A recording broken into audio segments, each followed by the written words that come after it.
สบายดีพี่น้องสบายดีตอนเช้าๆเนาะมาพี่น้องมารีวิวข้าวหน้าหวานให้เบิ่งพี่น้องอืมหลังจากต้องโอ้ดินจนขยะขึ้นพี่น้องแต่ว่าที่เดี๋ยวเบิ่งนี่ตัวดินเพิ่งขึ้นนะ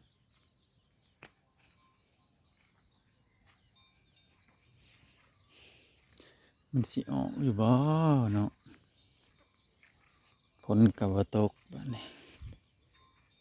กระแดงแห้งหอก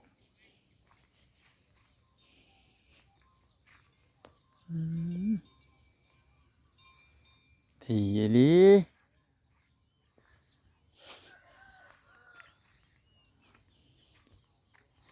หน้าหวานปีแรกสิเป็นแนวใดเนาะฝนก็บ่ตกใส่บ้าน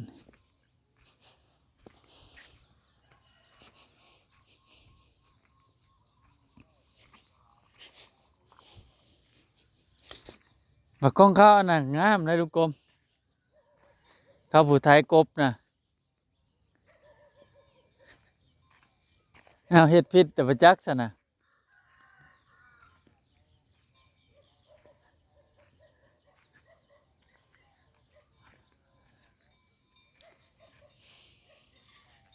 ข้าวหน้าหวานกำลังแตก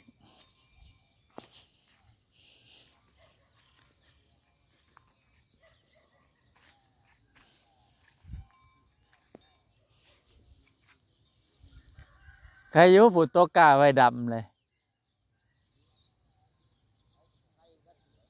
ฮะ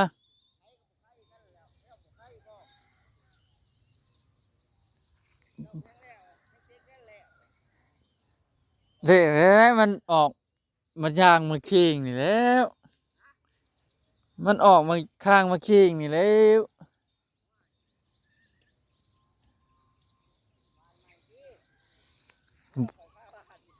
เบิดล่ะเบิดเข้าว่านเลยเห็นอยู่ได้ในหน้าอันนั้นนะเทิงเฮือนตะล่อนขึ้นมาน่ะมันบ่ออกแล้วละไถขาดใหม่ว่านใหม่เออให้ครึ่งผู้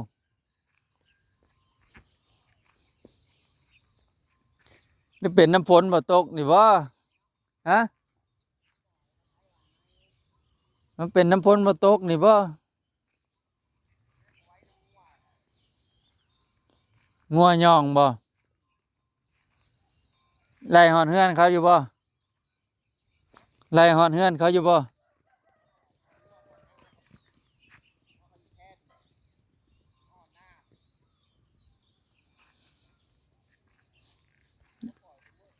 เขาคือบ่เอาออกหน้าซั่น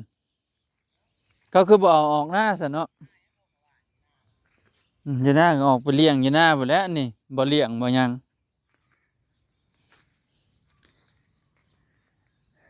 ออกห่างๆคือให้นี่ใครอยู่ฮะ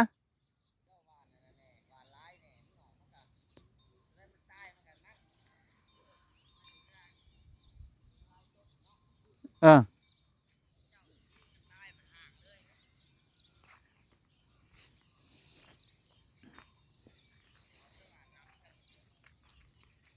หวานลำกับฝนตกใส่ใครอยู่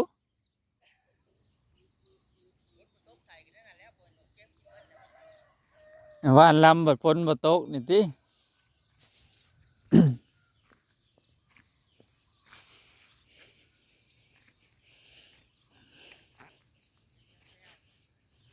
ฮะบ่คือเป็นตะคักแต่ให้ตอนข่อยมาแต่บุญบังไฟแล้วข่อยว่านนี่ว่าให้ตัวข่อยมาแต่บุญบังไฟแล้วข่อยว่านนี่กำลังแตก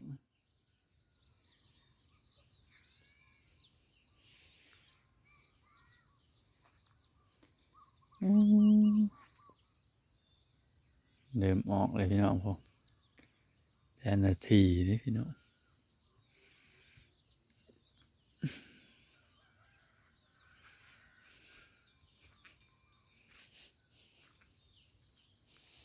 แท แต่นี่บ่ทันออกข้าวเจ้านี่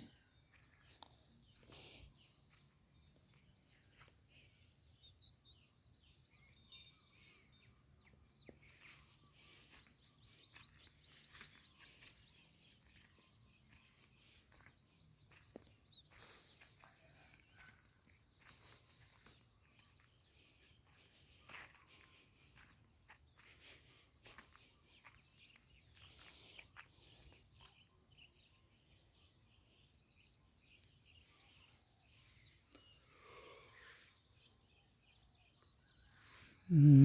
มเริ่มเขียวแล้วเด้พี่น้องเอ้ยก็เริ่มมีสีเขียวสีหยังขึ้นมาแล้วครับหน้าบ้านหากงัวก็มาลกมากินจังซั่นไล่บ่หวาดบ่ไหวเพ้อบ่ได้ไล่ก็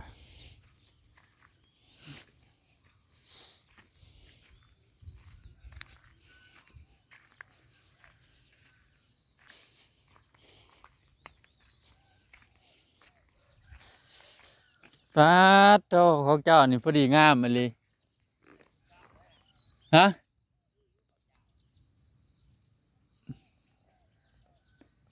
ถ้าฝนตกมาใส่หวดอีกบาทนี่นะโป้ยเนาะฮอยปุ๋ยผึกนั่นได้ก็เดียวหวานเลย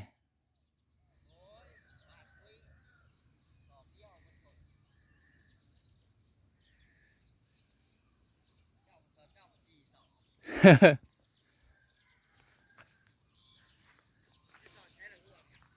ะ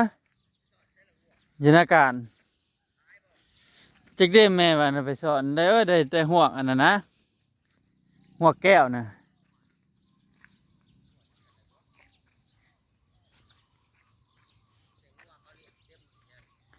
ก็มาเลี้ยงบ่เลี้ยงในได้เลี้ยงอันปล่อยให้มากินเขาวอืมตัวนี้ก็งามอยู่ได้ของข่อยนี่คันได้ซ้ำนี่คักเยอะแต่ละไห้นี่ได้ซ้ำไห้เทิงนี่คักเยอะ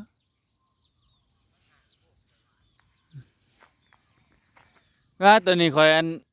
นนั้นได้ข่อยท้ายกบได้ตัวนี้ข่อยท้ายกบตัวนี้ท้ายกบนี่จะคักกว่าท้ายแล้วล่ะมาหว่านได้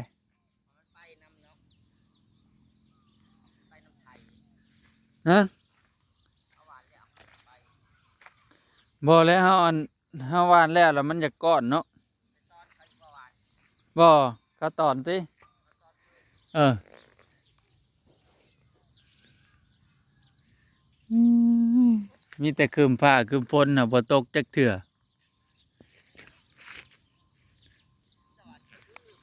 เออ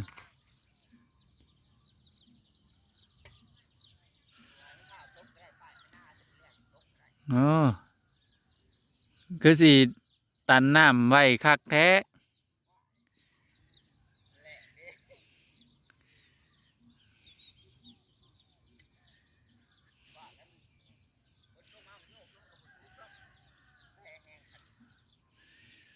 คันน้อยเด้อคือบ่อันนั้นนี่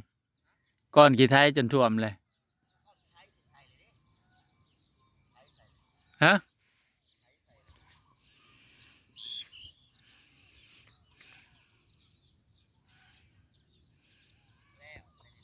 อืมฮะมันแรงบ่เออหาเงินซื้อเอานั่นแหละอืมลงกรุงเทพก็ได้เขากวาดล้างอยู่กวาดล้างบ่มีบัตรนี่แหละ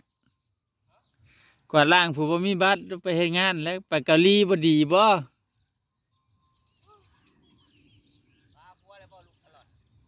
ปลาเลย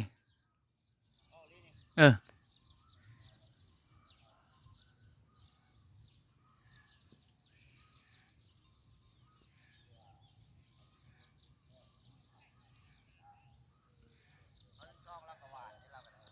หวานเบิดบ่เราเฮ็ดนาเขาบ่แม่นบ่นี่นี่ละวานหน้าปลาหวยแล้วก็วาน อืม ใช้ปลายกันใช้ได้บ่หน้าบ่ได้ใช้ ไปแล้วพี่น้องเอ้ยมาเลาะชมหน้าเขาวหวานยามเช้าๆเนาะกำลังแตกขึ้นมามีใบสีเขียวบ๊ายบาย